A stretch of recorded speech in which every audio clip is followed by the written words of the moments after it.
Hey guys, Martin here. It's another week. I believe we're in the late 20s of the We're Still Here's now, which is really cool. It's cool to think that this has essentially been going for around half a year, at least. So, and that like the title says, we are still here, and that's not a small feat. Don't I want you to take a moment to look at this and remind yourself that the fact that if you have been watching this from the beginning, then that's a big milestone for both of us. And even if things haven't gotten a lot better for you, at least you're trying, and at least we're in this together. And it's better to be in this together than to be in it alone.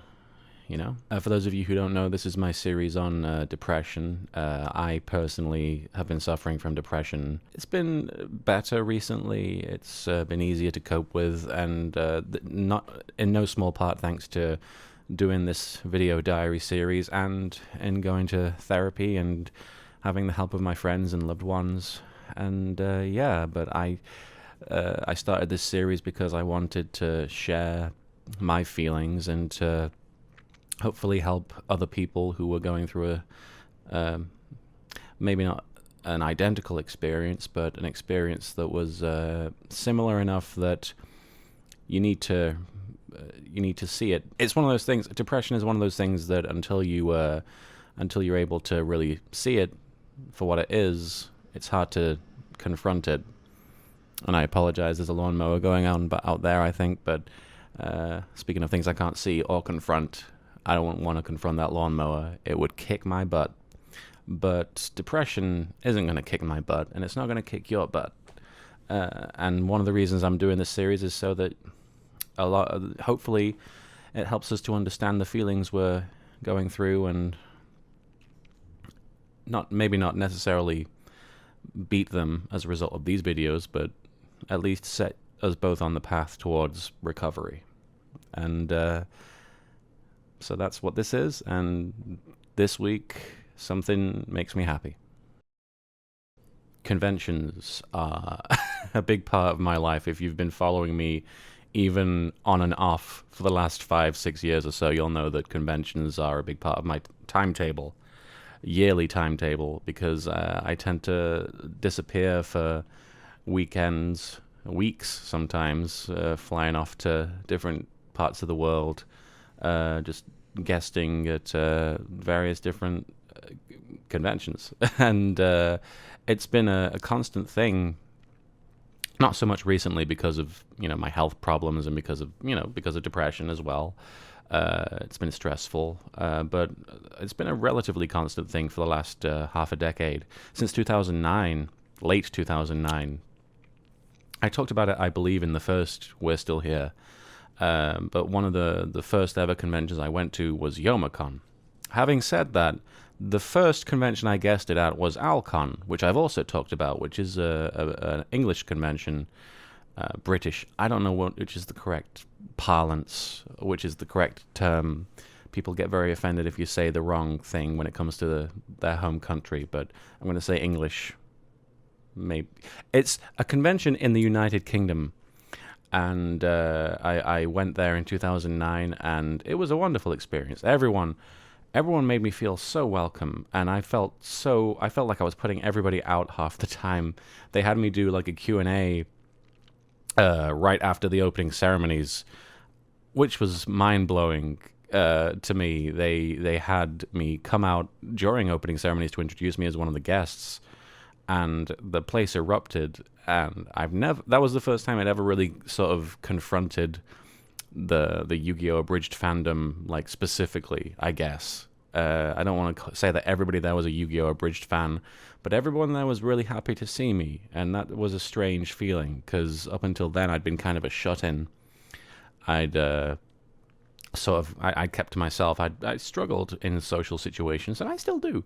But then it was like and people who knew me back then will tell you I was a very different person, and I was a very quiet and insular person, and I still am, but to a lesser degree because of conventions and because of the people that I know.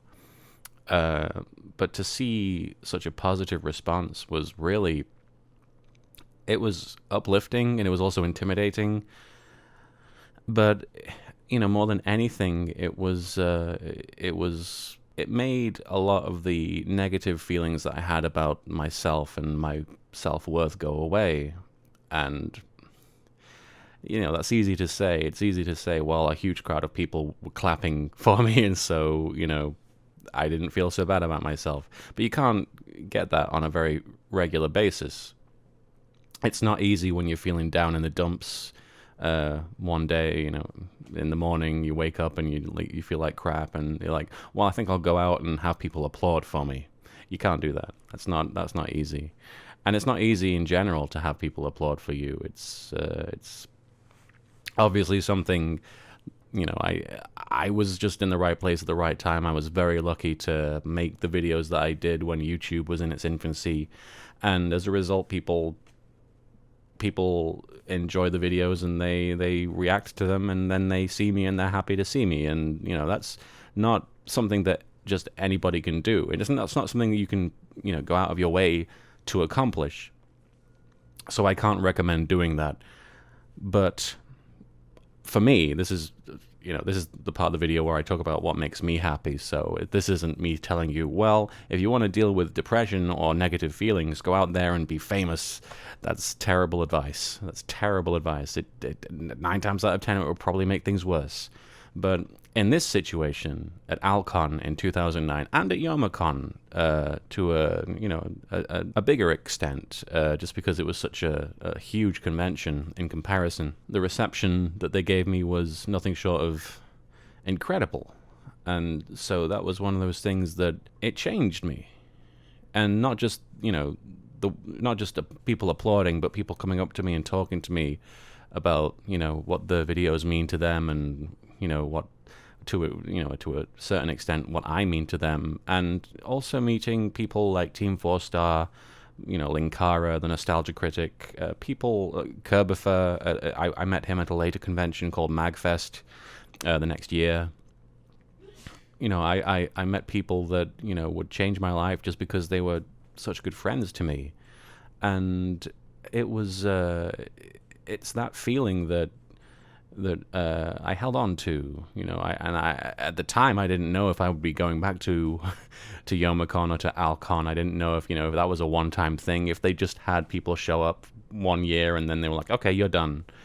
And I guess for the most part that probably is what happens. But in my case, I was lucky enough to be invited back several times to both cons.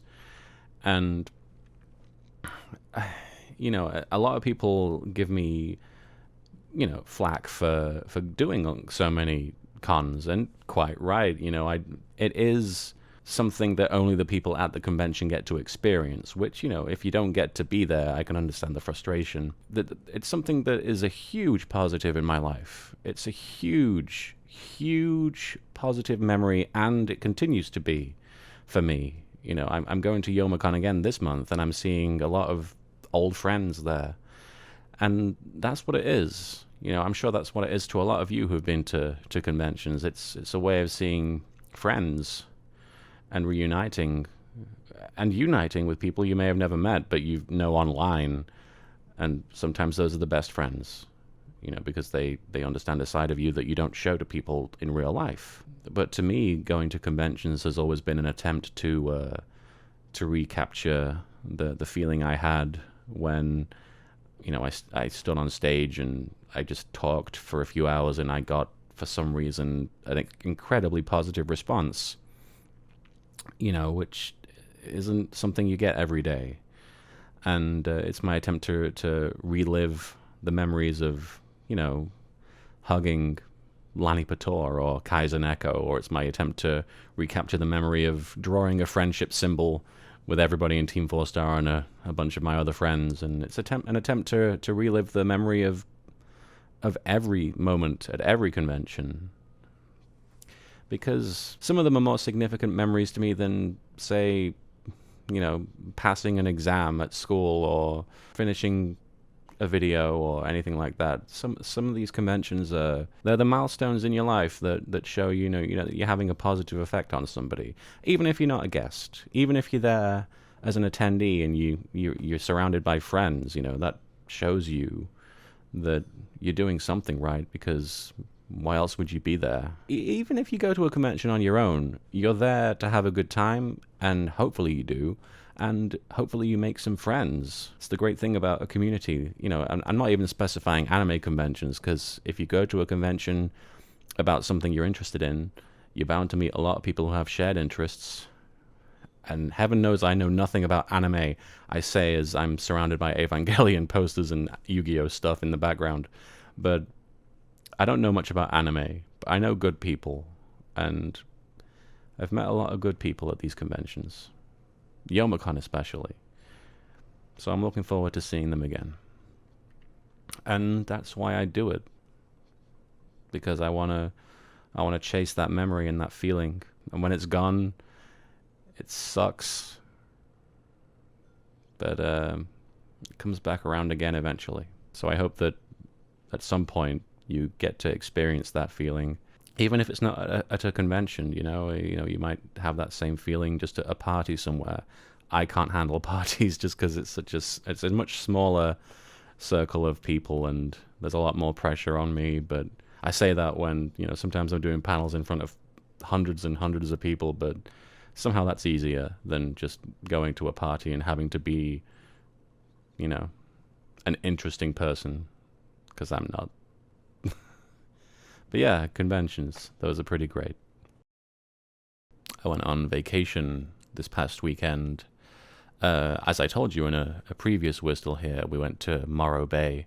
Me and my wife went because obviously after the hospital stay, we wanted some time just to cool down and relax. And it's been a few months, I think, since I was in the hospital, and we just haven't had time to do it. And so we found the time. And we took the time for ourselves, and we headed off, and we stopped in Santa Barbara, and we spent a night there, and then we spent a couple of days by the bay in a hotel, and it called itself an inn, but it was nice, it was a nice time, although I struggled. I won't lie, I struggled a lot. It was. I don't know, I struggle to enjoy myself. Not even because of depression, I struggle. I struggle just with having a good time in general, which is strange. I have to relax all of my my concerns and my paranoia before I can really just let my guard down and just let the fun happen. But with depression, it's extremely difficult to enjoy yourself, as I'm sure you know. And if you don't know, then I'm sure you can imagine. I had a bit of a panic attack the first night. Had a bit of a stressful conversation with Mariana, and it was nothing super serious. But I was worried something had happened that hadn't actually happened, and as a result, I kind of had a breakdown, which isn't fun to deal with when you're on holiday and you're trying to get away from that sort of thing. I haven't had a panic attack in a long time, certainly not a violent one like that. And when I say violent, I just mean it completely overwhelmed me. I couldn't breathe. My face was so red, it was embarrassing. And I was crying a lot. And I felt very weak and pathetic. And it's one of those things where you're in a situation where you should feel safe and you should feel completely okay, and unfortunately you can't completely escape what's in here ever. And right now, in that moment, at the very least, I had very negative feelings about myself. I hated myself, and I could feel that taking over.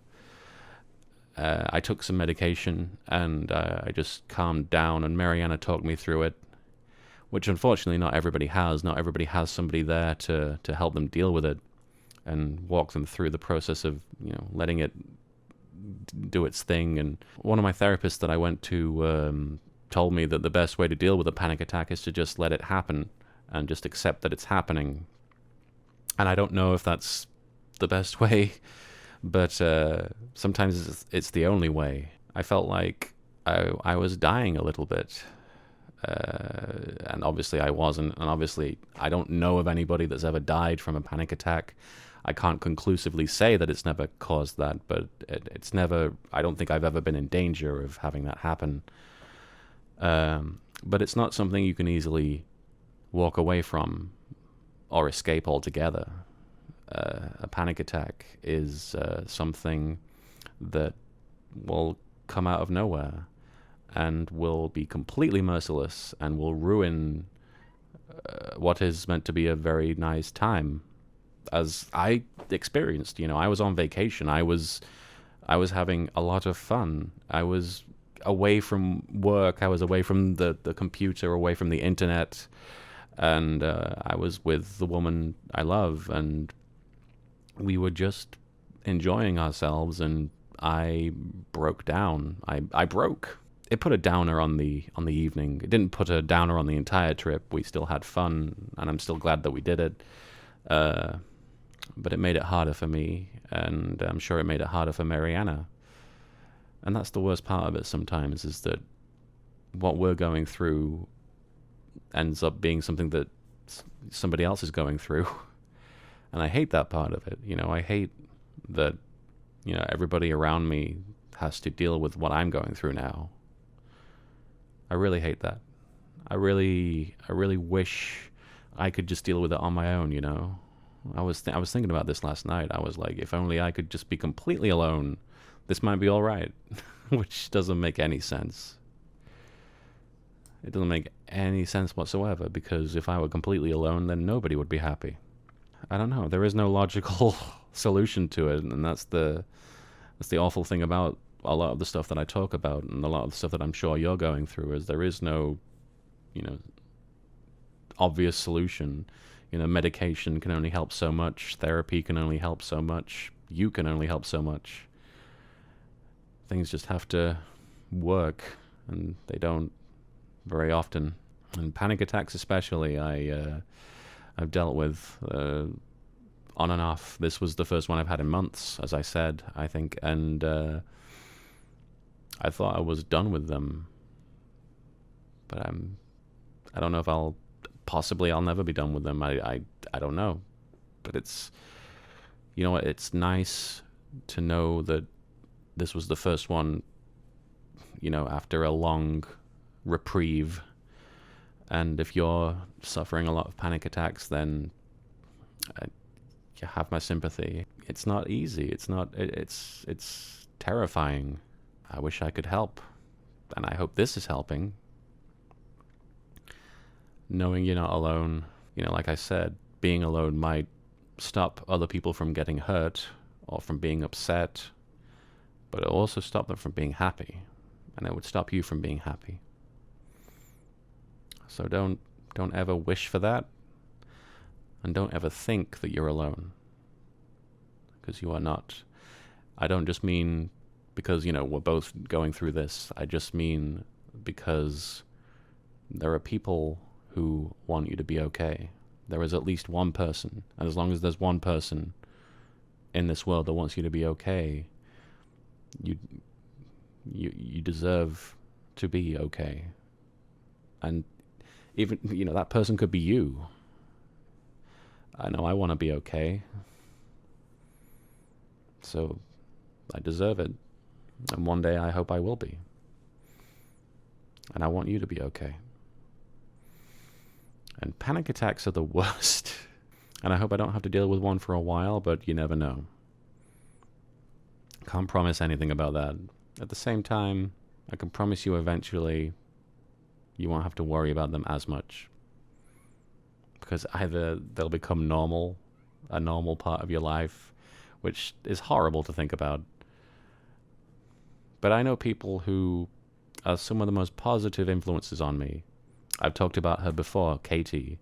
She's a very good friend, and she helped me through the worst part of my depression, more than possibly anybody else.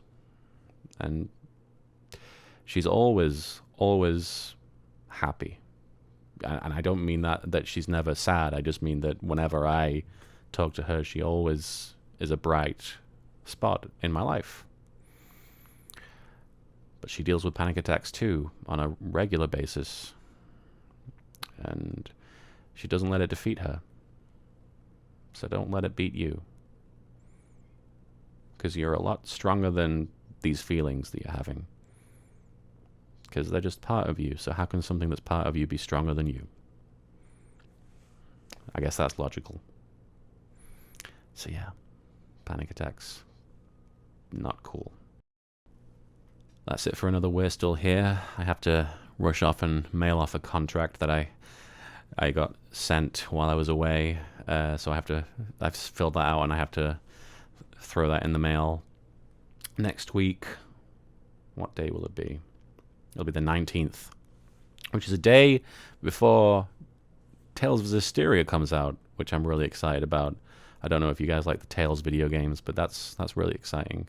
For PS4, I'm going to get that. Also, I wanted to talk about, speaking of conventions, Anime Southwest is a convention I was recently announced that I was going to, and they're currently having a 15% off coupon code for people who want to register for that convention. And I've never been to that area. I've never been to, I think it's in Colorado. Forgive me if I got that wrong. But yeah, Anime Southwest, if you've ever wanted to go to a convention, if you're in that area, and I don't know if you've ever wanted to meet me. I guess if you're watching these videos, you have more than a passing interest in me, or at least things that I'm talking about. But if you've ever wanted to do that, or if you've been to Anime Southwest every year and you just would like some money off, then they're doing a discount, and I'll put it at the bottom of either at the bottom of the video or I'll put it in the description. But there's a discount code that you use when you're registering on their site, and the code is I know them. All in lowercase letters. It's kind of a terrifying discount code. I know them. I don't know what that implies. You know somebody. I don't know who it is. But yeah, use that and you can save some cash. Also, speaking of cash, I do voice work for a video game called The Journey Down, which you may have heard of. I've talked about it in previous videos, but it's a point-and-click adventure game similar to things like the old LucasArts games back in the day, like Grim Fandango and Monkey Island, and it's really, really cool. If you just check out the art style of the game, it's enough to get you interested, if you ask me. But I'm in it, my good friend Anfish is in it, my wife's in it, and you should totally check it out. They're doing a Kickstarter for the third and final part of the game. And it's currently stalled a little bit, but I think honestly we can drum up a little bit more support. It's well worth checking out at the very least. You can get parts 1 and 2 on the iOS store. You might be able to get them both on Steam. I don't know. I think so. It's on the PC at the very least.